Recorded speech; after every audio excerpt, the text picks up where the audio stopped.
Present.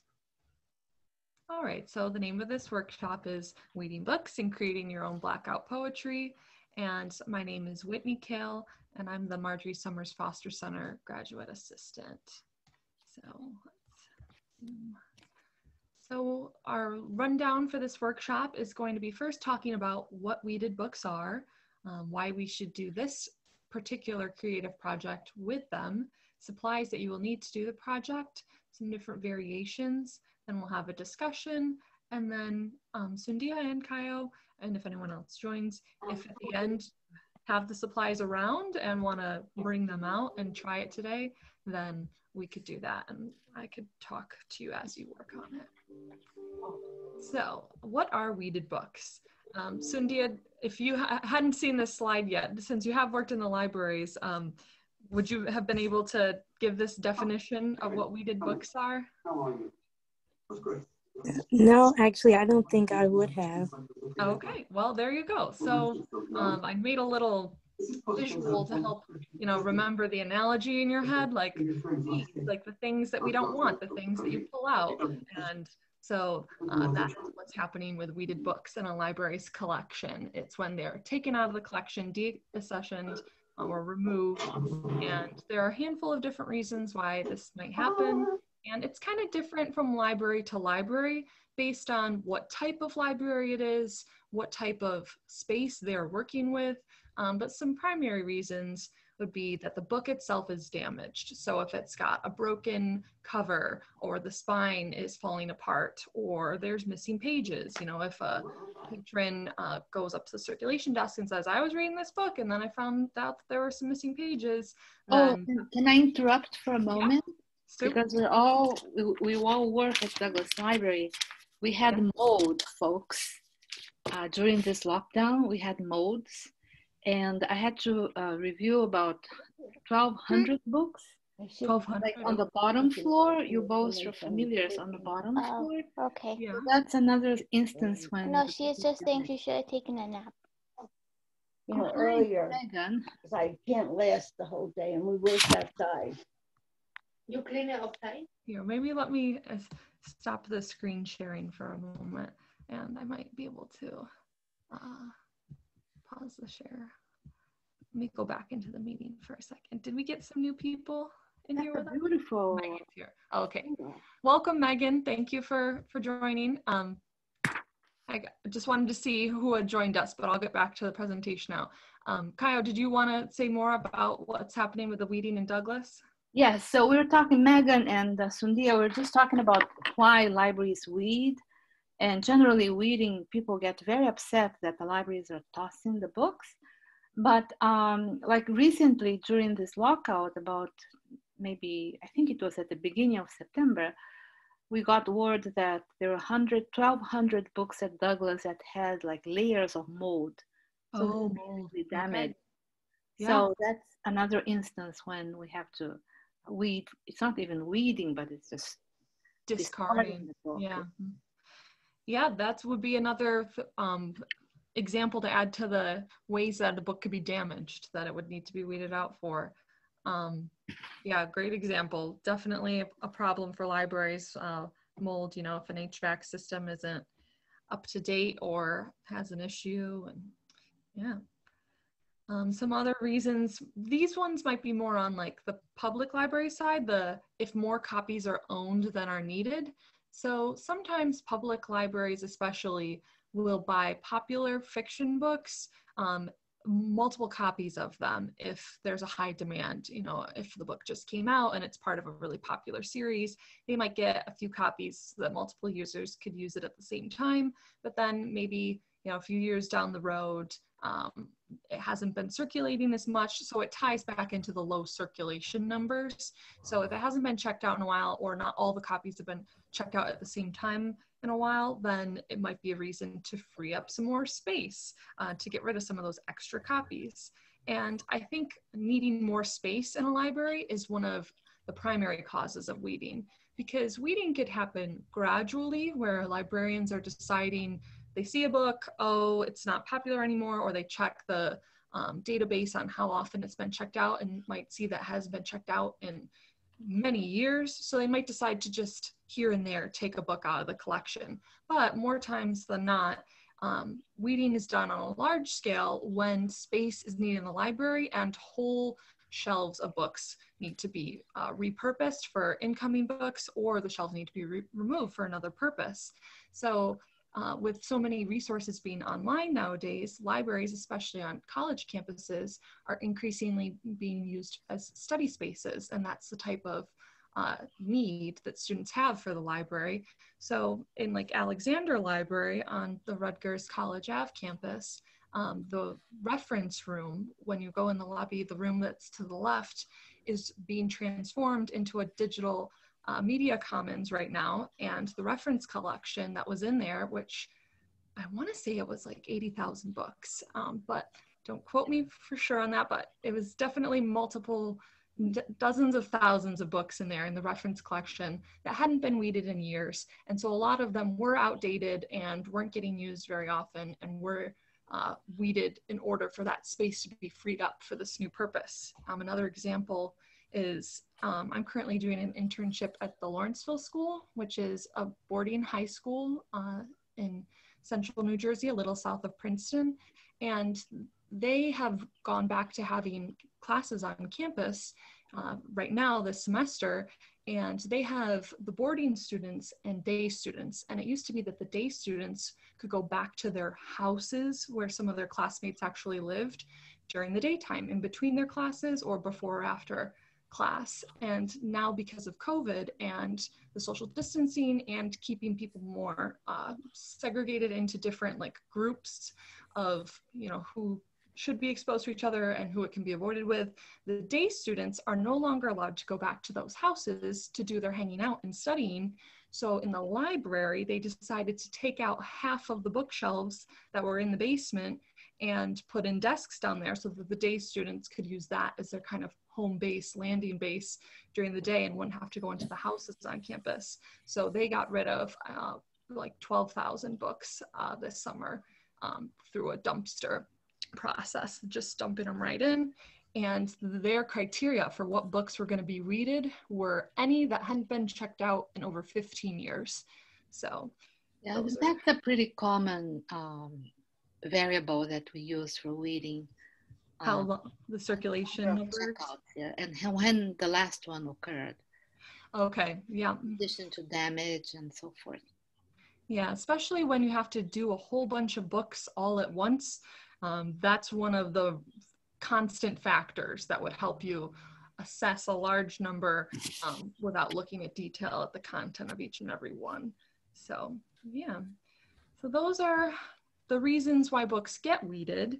And now we're going to talk about why we would do this project with the weeded books. So weeded books might be thrown just into a dumpster, or they might be cut apart so that just the covers go in to the garbage and the actual pages could get recycled, but it takes a lot of labor to cut up the books like that. So more oftentimes than not, with really old books that haven't been circulated in a while, they'll just get thrown away. Sometimes libraries will donate them to a different library or put them into a book sale that they're having, but there's definitely a lot of library books out there that have been weeded, that have been deaccessioned, in addition to the ones that have been thrown away. So this is a type of recycling for us to give new life to these books that have been taken out of the collections that they were once part of. And it's a way to reimagine a message. So a sheet of text has a pretty clear message. Sometimes you might think of new ideas because of what the page says, but it has a certain meaning that the author is trying to convey. And so by doing Blackout Poetry, we're going to twist that meaning and create something totally new out of it. So this can be, you know, a creative expression, but it can also be just a relaxing art activity for de-stressing, because the physical act that I'll talk about of doing the Blackout Poetry is kind of like a repetitive and maybe soothing type of motion with your hand. So to do this project, you would need a page from a book that you don't care about ruining, or you could have a photocopy of a page of text. So with Blackout Poetry, it's not like you have to have a weeded library book to do this. You can do it with any page of text. So if you have an old book that you don't think you're going to reread, but you want to keep holding on to it, if you don't care about it that much, maybe you could tear a page out of the center, or you could print a page of text off of the internet from any source, an academic article that you have to read for class maybe that you already printed out and you were going to recycle. You could do something like that. And then you'll need a pencil and generally a black marker is my preferred utensil for actually doing the blackout part of it. So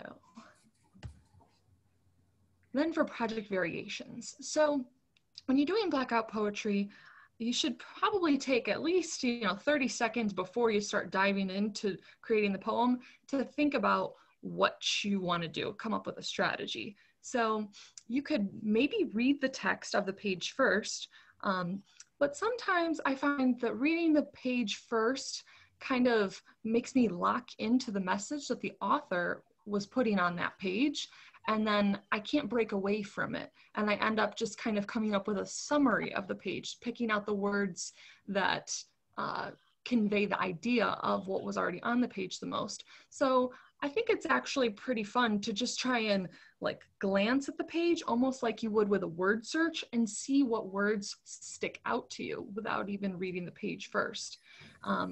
So you could decide beforehand if you want to do the looking it over or reading first, and then do you want to try and do a totally different message from what the author is doing? Or do you like what's going on the page already and you just want to make a creative expression that synthesizes that? So kind of figure that out before you start blacking out.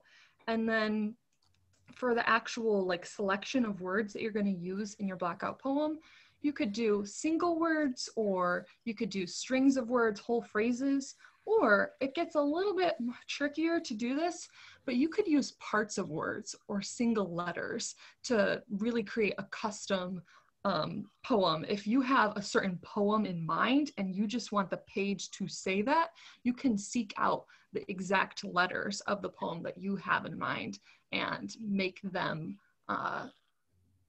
in sequence, find them in sequence on the page to get your poem across.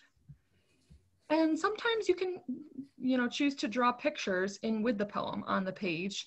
And now I'm going to show you some of these different variations.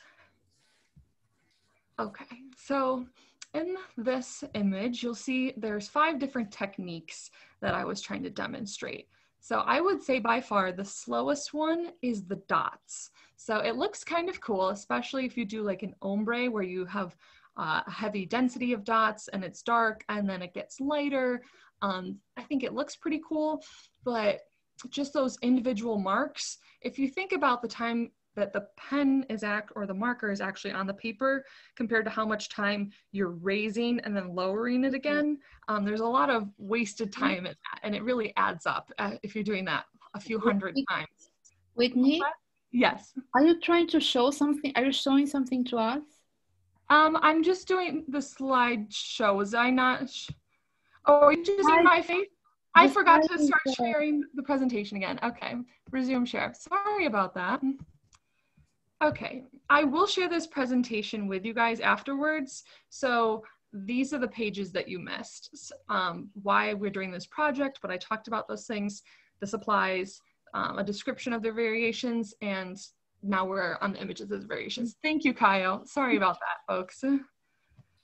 Okay, so yes, this image has 5 different fill techniques. We've got the dots, and then we've got some scribbles, and you can see the difference between like a high density scribble and a low density scribble. This version, the scribble shape is the same. It was just kind of like circles, about as wide as each word, but I just kept going for a longer amount of time to get it to be further filled in, more dense. Over here, you can see how it's possible to add little pictures in, especially if you have a page of text that has a lot of paragraphs with like spaces in between the paragraphs, or if you really want to do pictures, but it's dense text, maybe you could fit some pictures over on the margins. That's just an idea. And it could just be an aesthetic thing where you like to incorporate shapes, or maybe you would try and do some pictures that relate to the theme of your poem.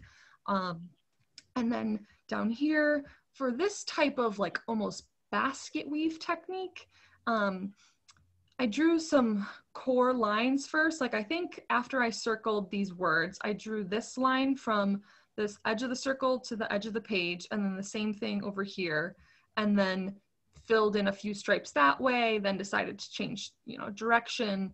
And then over here, this is what I like to call the telephone cord style scribble, where the motion was going in a line and creating little loops at the same time.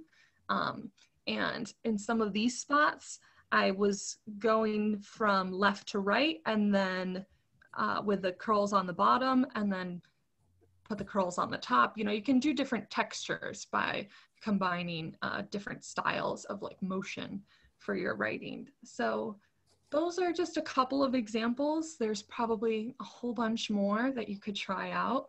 And this was just a tester page for me to show you guys the different line styles and like fill styles. I didn't really think that this was particularly a good poem. I wasn't even trying to make it a poem. But if you think it is a poem, then that's great. But the next few, I did aim to make them actually as poems. So here's a weeded book that was actually weeded not from a library's collection, but when I was in high school, at the end of 9th or 10th grade, my English teacher said to my class, "Oh, if you guys want to take home your copies of Great Expectations, you can." And we said, "Oh, are you getting fresh ones next year because these are beat up?" And she said, "No, I'm retiring, and the new department head said they will be taking Great Expectations out of the curriculum, so we don't need the books anymore."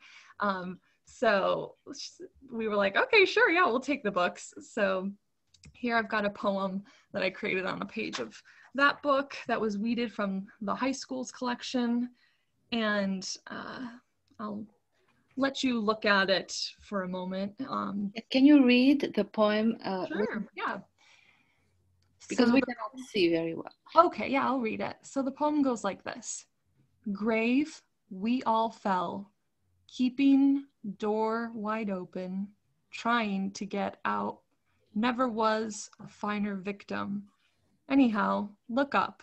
How did it seem to you? Expectations. That's neat. And did anyone read Great Expectations in high school? I guess not. Okay. Yeah, if you guys want to chime in and ask a question at any point, I know that sometimes I just keep talking. So just be like, hey, you can turn on your microphone and call out to me anytime, and we can go over any questions or comments that you have. And this one, because the word grave was kind of like the critical word to me that I really chose this poem for and about, I decided to do this shape that to me kind of looks like a coffin. But if you don't see that, then that's fine too. The great thing about these Blackout poems is that you could get as artsy or as plain as you want, and it can mean something different and look different to everyone, because not everyone would necessarily read the poem the same way. Once you have these circles of words that have all this blackness in between, sometimes you can lose sense of what is the top word, or like the left to right. You might look at never was victim before a finer, because these are closer together. So kind of the pathway of the poem is up to the reader, which is kind of a fun component of Blackout poetry. Here is another example. And again, this was a book that was weeded from a school collection. I got it at a garage sale, but in the front page, there's a list of, the school students who had it over the years. And I decided to get a little crazy with this Blackout style, kind of a combination of some of those telephone wire designs, and then just some bigger random scribbles up here.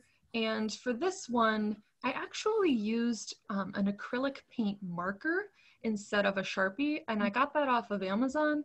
And if you look at the Great Expectations poem, you can kind of see how you can see through to the words, versus on this one, it's really pure black, and that's because it's actually technically paint instead of a marker, even though it's in marker form. But it will depend on how many times you go over the area, and also what type of paper and what type of marker you're using for if you actually want to get it blacked out, what it will do. And I don't think you'll be able to tell by looking at this image, but maybe if you looked at the PowerPoint afterwards, and if you zoomed in, these blocks have kind of like these little pilled up areas where the paper got kind of fluffed up, like I was eating away at it with the marker, and it was kind of tearing it up a little bit. So if you're going over an area again and again to try and make it darker, especially if you're working with not so great of a marker, just be careful that if the paper gets too wet, and if the paper is old especially, it might start tearing. So be careful of that. And I would also recommend that you put some paper or notebook or something they don't care about getting marker on underneath the page while you're doing this, so that if you're going off the edges or if it's bleeding through, you're not wrecking a table or some other important item underneath. Whitney, Sundia loves it, she says. She wrote and great. So yeah. It's beautiful.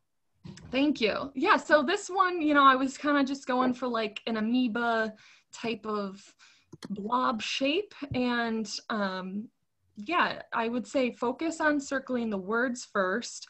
And then if you want to incorporate shapes or designs, kind of draw those out before you go on to like the total fill. So I didn't fill these with black until I drew all of the outside lines of these blobs, just to get kind of a feel for the proportions and see if I liked what was happening with like the balance, because I could have, you know, decided to just do half of this black if I thought that the balance would have been better or something.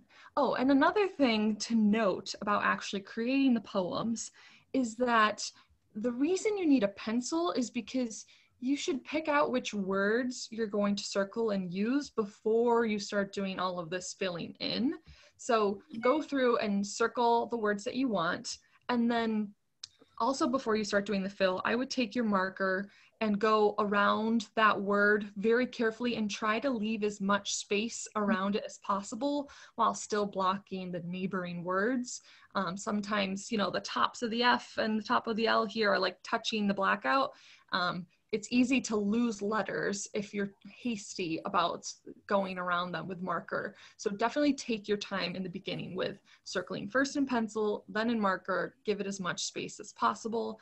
And if you're going to do the style where you're just using certain letters and parts of words, it's helpful to try and find letters that are either at the beginning or end of a word to use, because then they have that extra little bit of white space next to them. So like in this case, like the A, if you just want an A, that would be a good A because it's got lots of space. And like this TH, you know, would be better than trying to get like the G, because if you try and black out what's next on either side of the G, then in this word length, then your marker might bleed into the G that you're trying to keep. So yeah, use beginning and end of word letters if you're looking for individual letters.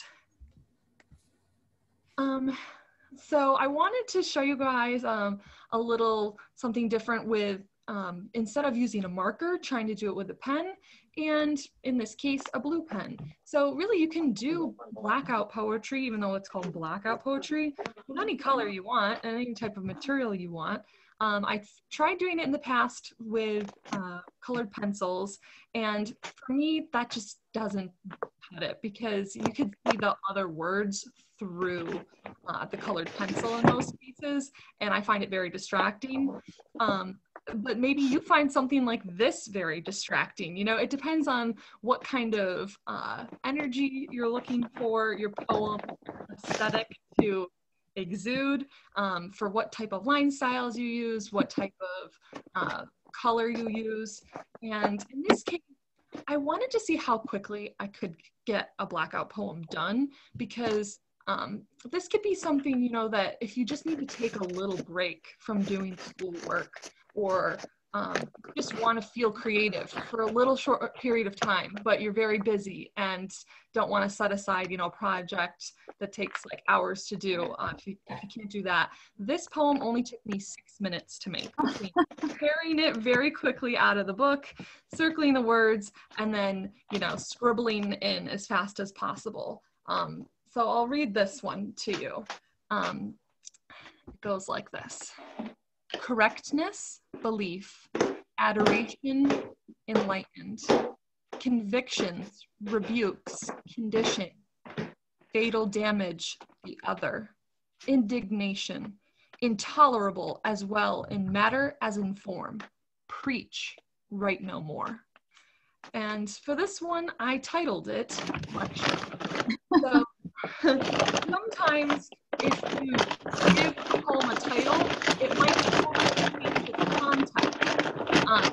So it's up to you if you want to see, you know, if what you feel about the poem is also felt by the reader, or if you want to kind of steer them in your direction, then adding a title or adding, you know, some pictures might be kind of clues to what you were thinking about when you created it. And in this case, I think in all of the poems that I've made, I generally don't try to come up with proper sentence structure, because it's just my like nature to pick out random words that I think go towards an idea without spelling it out specifically. But it could be a challenge to try and find the right parts of speech to create complete sentences, you know, with the nouns and the adjectives and adverbs and all those different components that might lace together like sentences. And in this case, I did want to show you, you could zoom in on it later, the actual page of text. Something that's really fun about Blackout Poetry is that even though you're working with a created material, like a page of a book that someone else has written, there's so much flexibility for the different types of messages that you could get out of a page. And so, you know, if you're looking at this page later, maybe think about what words you would have circled, and could it have created a totally different poem with a totally different type of energy, you know, message, symbolism, etc. If you had chosen different choices than me. Okay. Oh, wow. So this one, I decided to stop making this poem because I really liked the shape of it. And I thought if I started filling in more of these blocks with black, I was going to lose the distinction of like the different shapes of the blocks. But at the same time, I think it's, at least for me, pretty distracting that you can see all these other words other than the circled words that are supposed to be the poem. So, you know, depending on if you care about the distractions and maybe how heavily you're circling your words, you can determine when the words versus when the shape seems finished and sufficient to you. So I'll read this one too, I guess. Let me see. Where did this? Okay. So this says, Peg, weak smile, glumly. She bade hasty goodnight. Disillusion settled like a cold rain. Right now, sleep, cussing its future.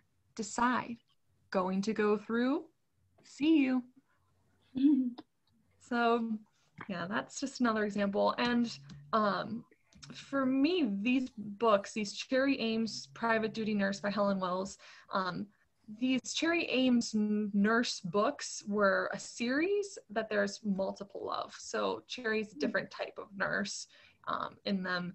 And I have a couple of these books that I got back when I was in college. I don't think they were weeded from a library. Again, a lot of these, for me, my examples come from different like garage sales and things where other people have weeded books out of their personal collections. You know, they've passed them on to different secondhand free bookshelves or book sales and things.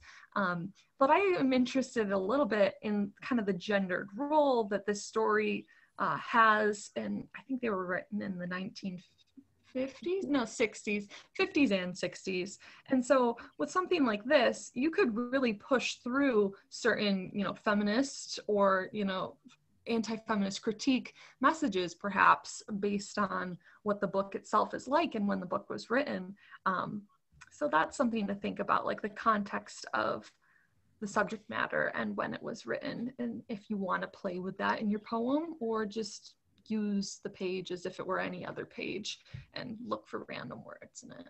Yeah, that's really interesting what you just said, because this blackout poetry could actually be like a response, right, to the topic of the book. And Yeah. as you said, it's a pretty traditional role of women, and the blackout poetry, on the other hand, could be a critique of it. That's an interesting way of thinking and framing it. Yeah, definitely. I've been thinking, I haven't done it yet, but I've been thinking about maybe doing some blackout poems with like legal statements, or, like there's been a lot of discussion about the dissents that Ruth Bader Ginsburg has done in, the past few weeks since her passing. And so maybe taking a document that is actually part of the public domain and is part of certain power and established, entities and agencies of government, or, the university or something. And exactly, you could do it in response to that. So that is something very subversive. Yes. That's exciting. Okay, so let's do a discussion now. So I'm going to ask the questions, but then I'm going to stop screen sharing so that if people want to turn on their videos for the discussion, they can. So actually I can go out of the presentation now and we read them as we are all seeing each other. Okay, so Sundia and Megan and Pamela, if you would like to turn on your microphones and or your videos, you're welcome to do so. Now I want to hear from you guys about what types of emotions and opinions you have about libraries discarding books, and do your feelings depend on knowing what will happen to the books after they leave the library? So let's start with that one. Hi, Sundia. Well, honestly, in my opinion, I'm someone, even like my book collection, like I have a hard time letting go of books, especially after you're done reading it. I also like to reread books, so no matter how old they might get or if they start falling apart necessarily, I always want to hold on to it. Okay. So this, I feel, especially because as a writer too, I know a lot of work goes into making books and writing stories and then getting them out there to people.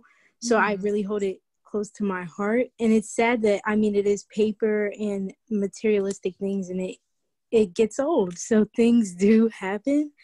And that's where we come in and we try to preserve it the best way we can. So I just like that it can be used in another way, especially like a creative way where you can write a whole new story from it, essentially. Right. So I really like that.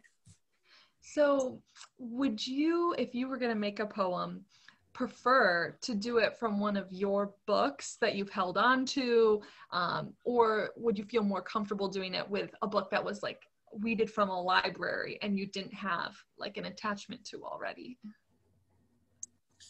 I think it's interesting to say, because right now, actually, I was just looking around my house and I even asked my sister, like, oh, do you have any old books or books you don't really care about that I could use? So that's what I'm using to do mine right now. Okay, but great.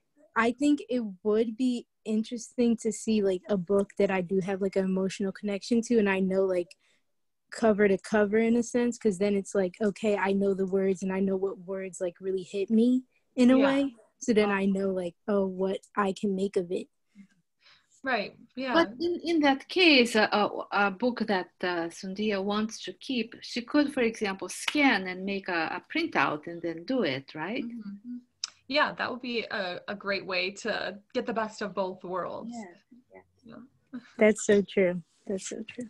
But there is something about, I think, like here I've got, the physical poems that I've made, and something about seeing the yellow of its old paper and like if it was ripped out of the book does kind of add to its artifact nature and make it kind of more than, you know, digital art. It's physical art.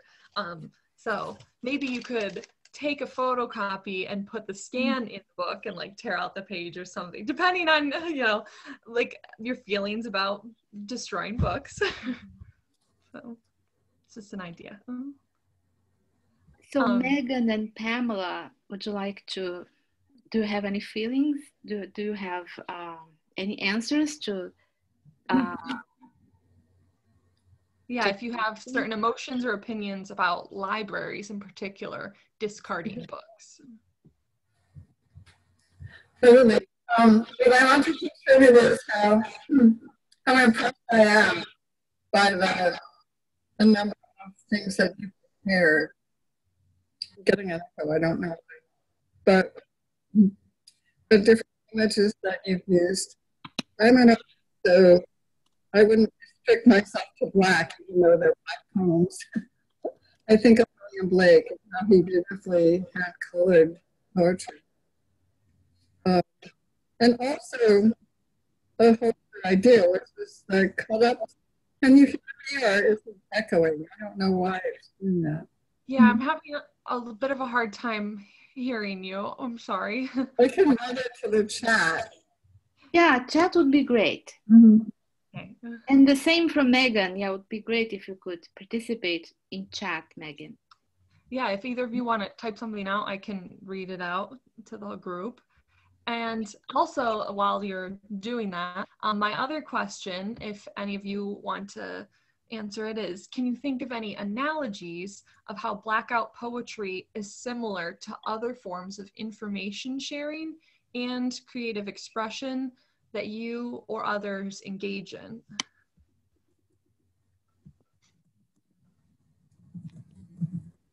So the act of. That's kind of a difficult question, Whitney. Yeah, I know. I just thought, you know, well. Very provocative. Well, I guess I'm thinking of, so the process of creating Blackout poetry is that you take something that's already there, that someone curated knowledge of, and then you're splicing it by picking out certain little pieces and erasing the rest so that you get this mutilated, perhaps similar to the original, perhaps very different message, but created from the same core content and the same base as what the original information sharer intended. So if you have any examples of other places where that might be happening. I think, well, obviously the first thing that comes to my mind is a collage, like when you take pieces of other things and then you combine it. So that's more of like, oh, maybe photography and mixed media kind of art. That's what it is. And then I'm also thinking, like now in the day and age of like technology and social media, you can see something someone does online and want to recreate it in your own way, put your own spin on it. Or even I know like artists, like I've studied like art from like all over the world kind of. So there's artists that kind of recreate art from antiquity and put their own spin on it, where it's like, oh, maybe they change the race of the individuals or the genders of the individuals, etc. So it's kind of the same thing, just taking something, creating your own, from using your own perspective to create something new. Yeah, great. So, oh, I think Pamela wrote a long email. Oh yeah, I'll read that. So Pamela says, I know they're Blackout poems, an inversion of the act of censorship. I'd love to see what happens in color. Silence, they create a visual work as well as a literary one. I wonder what would happen with more color, like William Blake's hand-colored illustrations of his poems. Yeah, I'm actually not familiar with William Blake's hand-colored illustrations of poems. Are others aware of that? Megan also wrote a long chat. Oh, okay. Let me read that one. Okay, so Megan says, when I first discovered that libraries weeded out books, I was sad. But if the books can get a new home, then I think it's good to do so. Like Sundia, I have a lot of trouble getting rid of my own books because they have sentimental value to them, even if I'm not going to read them again. I worked at Alexander when they were weeding the reference room and the government documents. I found it easier to get rid of them than my own books. Yeah. Oh, so you also work at the library, Megan. Well, we have a little story of the weeding, this weeding that you're referring to. So one of our colleagues, somebody who was at that time going to library school, she was helping out, and she was carrying, I think, a pile of books to be put in a dumpster. I don't know exactly where, but somebody saw her tossing the books, and this person, the witness, was an undergraduate student, and I think it was a female student, and she was shocked. So she went immediately to the circulation desk to complain that we were actually mistreating the library material. So, but as Whitney's presentation made it clear, sometimes it's necessary for us to do so because we just don't have infinite space of shelf space to actually host the books. And a lot of things happen, especially in public libraries. You know, the book right now by Michelle Obama, The Beloved, is terribly popular, but there is no guarantee that 10 years from now it will be as popular as it is now. So the library, and there will be other bestsellers that needs shelf space. So that's when the weeding happens. But it's great to know that you all have such attachments to your own library. That's very moving for us. Cut-ups.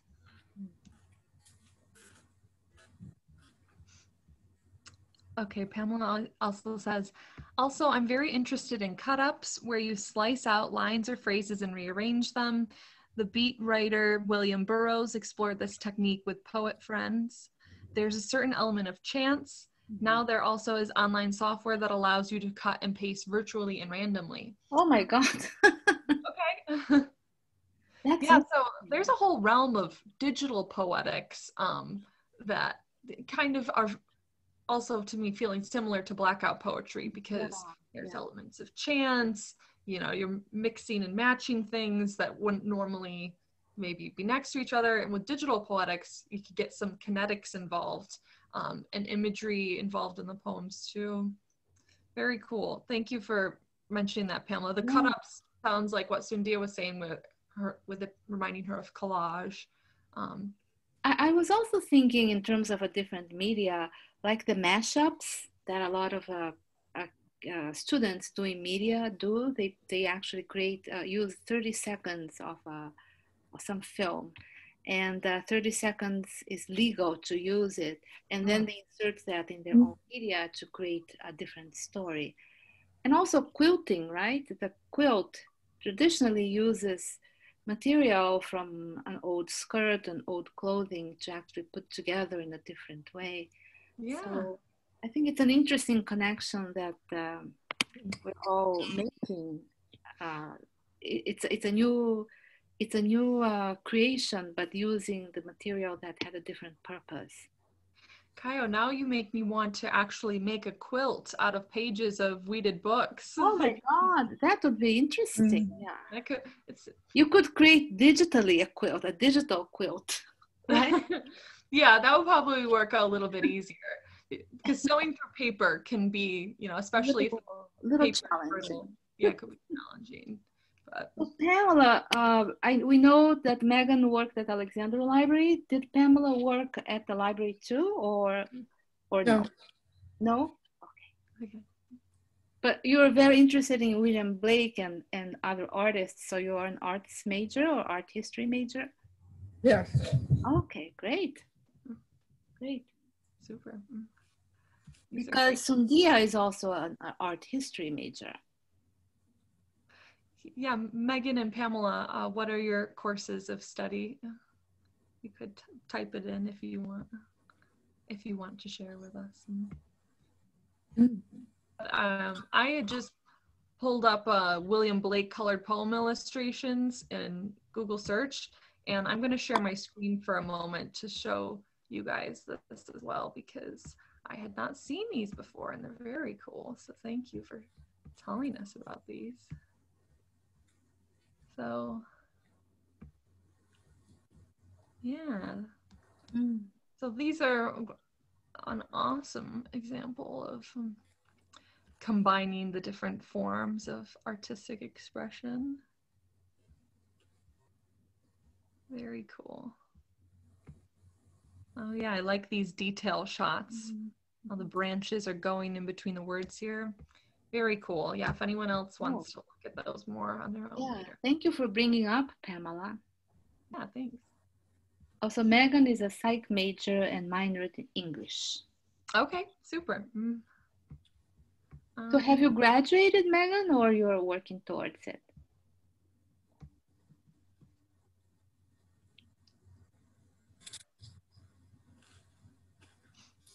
I think it would have been fun to do this in the library, because the idea, initial idea, folks, was to use the weeded books in the library and do this hands-on thing. But all of a sudden our lives became digital and we are just...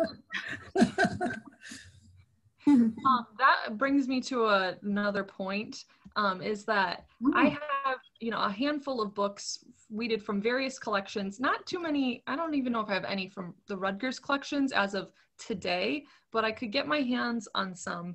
And with the others that I have, I am going to cut pages out of them, and anybody who wants me to mail them an envelope full of various pages from these different books, I'm very happy to do that. So let me share my screen again. So, well, you all have my email because it was part of the Zoom registration email. It said, like, listed me as a contact, but I'm gonna send this slide deck out afterwards. And this is one of the slides towards the end where it says my email address.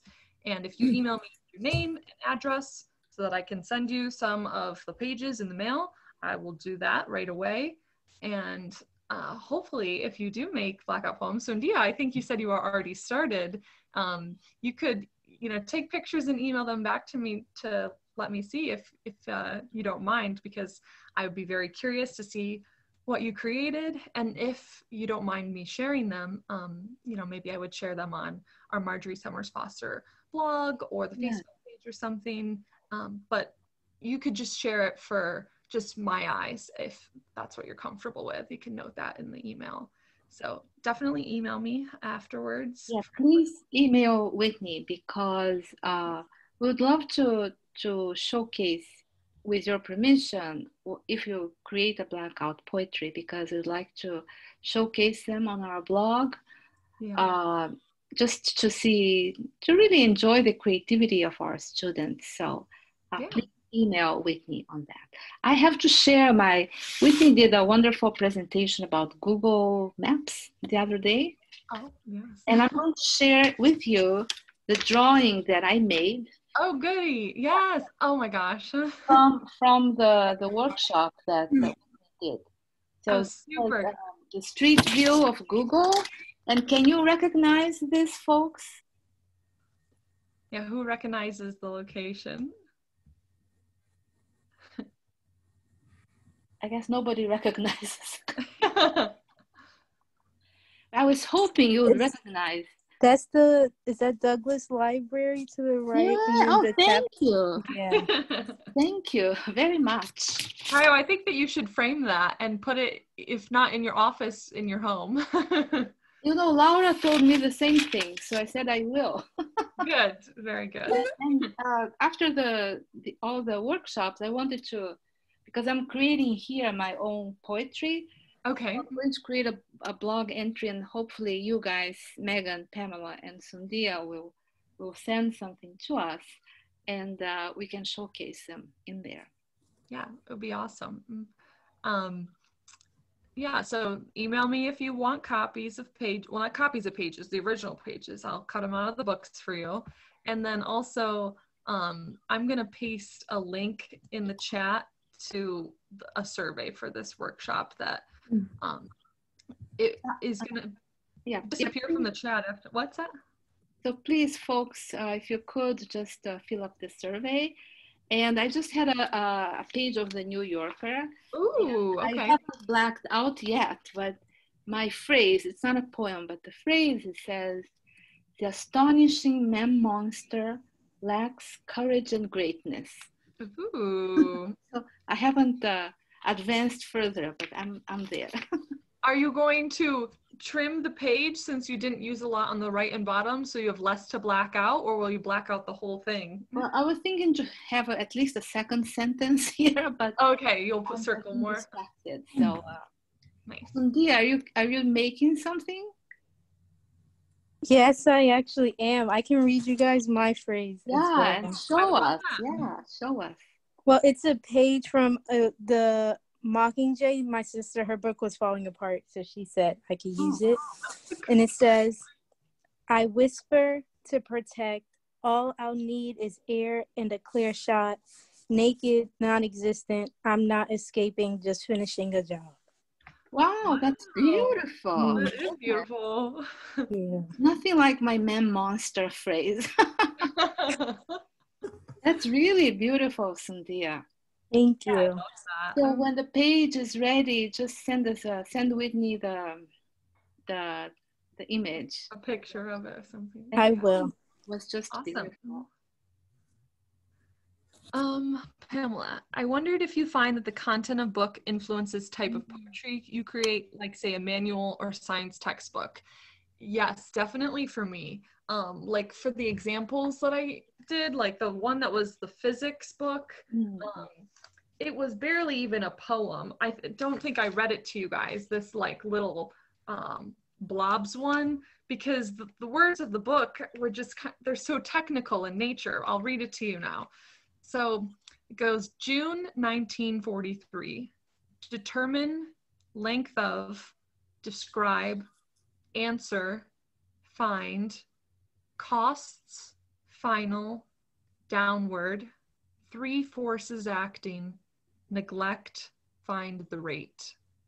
So, you know, because it had at the top of the page the, you know, date, June 1943, I think that stirs something in mind for maybe automatically, and you could kind of associate those words to that period of time and, you know, it's a historical moment. But without that, I don't know that these words do much together in terms of their poetic impact. So yeah, I'd say manuals, at least for me, create more of like a bland poem, and so I try and spice things up with the design and make it more about the aesthetics of the poem. But you know, that could be a challenge to try and escape from the bounds of the original content and make it go further and in more creative ways than the original. But I think these are, I just wanted to go back to what Sundia spoke at a while ago. She said that for the books that she read and she likes to read, there are certain words that she remembers in the course of the narrative. And one way of sort of intensifying the response might be actually to create poetries using these preferred words throughout the book, right? Yeah, if you already have a connection to... Yeah. I think it would further increase the connection that she already has with the book content. Yeah, so that would be a major difference, you know, if you choose a random book from a random book sale or, you know, a pile of weeded library books versus a very, you know, personal one that you've already read. It could influence a lot, I think. But not that it has to. Like I said, I think that you could challenge yourself to make it go in a totally different direction and create a different essence than what the original content was. So. Well, this is a lovely, lovely dialogue, and thank you for Megan and Pamela to actually participating via chat. I think it's quite interesting. Anything else, Whitney, that you'd like to add? Just that, let me go back and screen share for one last moment to show you at the end of the slideshow, since I will share the slide deck with you, there is this little rundown of the steps if you were trying to refresh your memory on how you should start the project, and some of the tips that I went over, those are listed here. And then at the end, again, here's my email so that you can email me if you want me to send you materials. And then at the end, if you didn't do the survey yet, and once the meeting's ended, you can't access the chat anymore, here in the very end of the PowerPoint is the link to the survey, and then our Facebook page for Margery Summers Foster is right here. So I think that all of you guys had discovered this workshop through the calendar on the library's website, perhaps, but we also share things on the Facebook page. So you could check us out over there. So that was all I wanted to share about what's at the end of the PowerPoint. Whitney, maybe would you like to talk about the next month's workshop? Yeah. So next month's workshop, it's going to be on a Thursday evening again, just like this one at 7 p.m. on November 12th. And that one is going to be using the app Zapper, depending on how you like to say it, which is an augmented reality app. And I'm going to be showing you guys how to use the free hobbyist version of the app. I say you guys, if you would like to attend, you or some other people, how to use the hobbyist version of the app to create videos that you can then get a code for. It's called a Zap code, but it's basically a QR code that you could put on different printed materials or digital materials, but I think printed materials is the main part of the workshop that we're going to talk about, so that in these printed materials, people can scan the code and then get through to your custom video content. So that's the augmented reality. The app itself is for augmented reality and like virtual realities, but we won't be getting into all those details of what is possible with the paid memberships, just the free basic hobbyist version. So some of the examples that I'm going to talk about are how to customize your resume by getting one of these codes on it so that you could have a video link on your resume, and things like flyers, greeting cards, things like that. So we'll discuss the app and those analog materials and some little tips for shooting videos. It's a cool idea to enhance your resume with a video, isn't it? Yeah. What do you think? Do you think that's a good idea? Well, I guess, I haven't tried it yet, but on the next time I have to send out a resume, that's what I'll be doing, because now I have this, created for mine. So you I haven't created the video? What's that? You created the video already? Well, I did like a dry run of it, so I'm going to fix it up a little bit before that workshop next month. But it should be it will be ready to go by then. Oh, wonderful. To see feedback from an employer, because they say that each resume only gets however many seconds of attention. Mm-hmm. Well, if somebody sees a QR code on your resume, that might spike their curiosity. Yeah. And if they pull long enough and get curious enough to get out their phone, scan the code, and then pull up a video of your face, and you get to have that extra time to sell yourself, then yeah, it's your value, right, to the right company. Yeah, but that's just one purpose. The flyers and the greeting cards and stuff are also, I think, some useful ways to use it. So definitely register for that workshop if you're interested. Yeah, so join us if you can. We'd love to see you. Okay. Do you guys have any other questions for me or comments about weeding, Blackout Poetry related things? Anything? Whitney, the chat was quite interesting. I'm trying to save this. How do I save this? It's a very good question. I think you can just highlight it and copy it. Oh yeah, we can do that. Okay. Yep, I just copied it. So I'm just going to drop it into a document before we close the meeting, just to make sure that I have it. But if you guys don't have anything else, then thank you very much for coming to the workshop tonight. Really went out and beyond. Well, thank you. Come back for the Zapper. I hope it's very exciting. Yeah, on the Zapper. And I hope you send me pictures of Blackout Poetry that you make. Yes. Are you going to post your examples? I'm sorry? Will For you the Zapar? post the examples that you made? Oh, you want to see the Whitney's examples? From like for the Blackout Poetry or for next month's workshop? No, for the poems. This one. I think that they were all in the slide deck. Yeah, I think all the ones that I showed you were in the slide deck. So I will share that slide deck, like the PowerPoint presentation, with all of you. I'll email that out to you right after we finish this meeting. Okay. Thank you. Yeah. Yeah, thank you. Okay. Thank you. Yeah, you're working very hard. Yeah. Have you done it as a collaboration with other people?